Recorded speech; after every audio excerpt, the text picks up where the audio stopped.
Visiblement, cet arbre-là, qui est un poirier, a gelé l'hiver passé, donc l'hiver a été dur, donc c'est des choses qui arrivent. Donc, la façon de voir si le poirier a gelé, c'est assez simple, il n'y a pas de feuilles. Si on pense qu'il y a de l'espoir, parce que des fois au printemps, on voit que ça ne décolle pas trop, à ce moment-là, on va gratter le bois. Si on voit vraiment que c'est brun à l'intérieur, c'est vraiment un signe que le bois est mort, qu'il a gelé. Donc cette partie-là n'est plus bonne.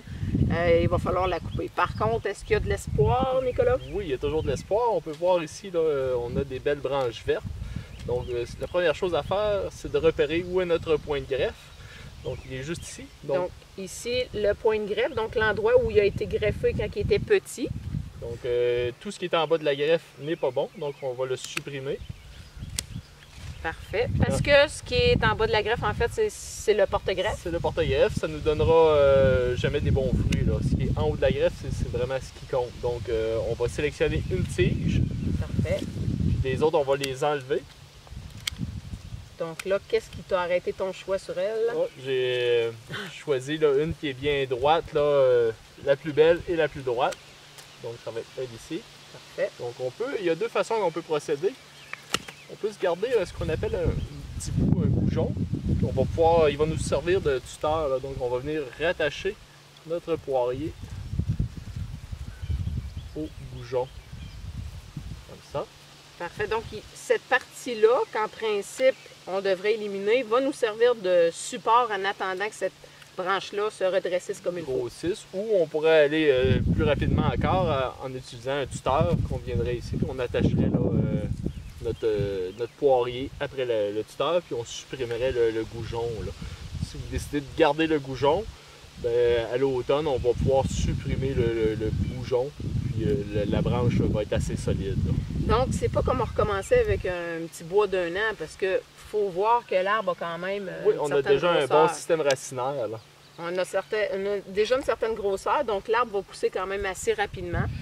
Donc, c'est plus qu'un an, là, même si on repart comme ça. Fait que parfait.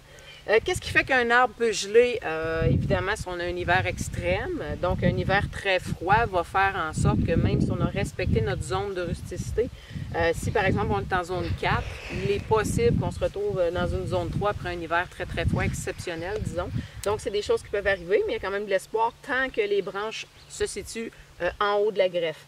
Autre chose qui pourrait faire que notre arbre, évidemment, est à retailler comme ça, si notre branche avait cassé, par exemple, notre branche principale a cassé, donc on repart avec une tige, donc on peut le sauver comme ça.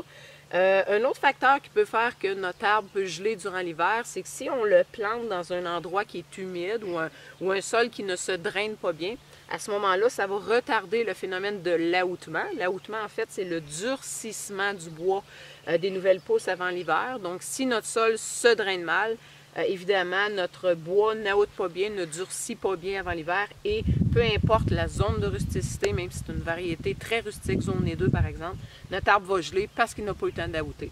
Un autre facteur qui peut faire que notre bois ou notre arbre va geler complètement ou partiellement, c'est le fait de la fertilisation trop tardive en saison. Par exemple, si je décide d'engraisser mes arbres avec du compost, je ne dois jamais le faire après le 1er juin. Si j'engraisse mes arbres trop tard en saison, le compost a une dissolution lente. Évidemment, mais mon arbre peut geler parce qu'on va avoir nuit à son aoutement. Il n'aura pas le temps de durcir suffisamment ses branches avant l'hiver. Autre chose, si je plante par exemple mon poirier à l'ombre, on sait que c'est un fruitier qui demande un plein soleil. Le fait d'être trop planté à l'ombre, ça peut nuire aussi à l'aoutement, donc résulter de problématiques comme ça qui fait que notre arbre peut geler tout simplement. Voilà!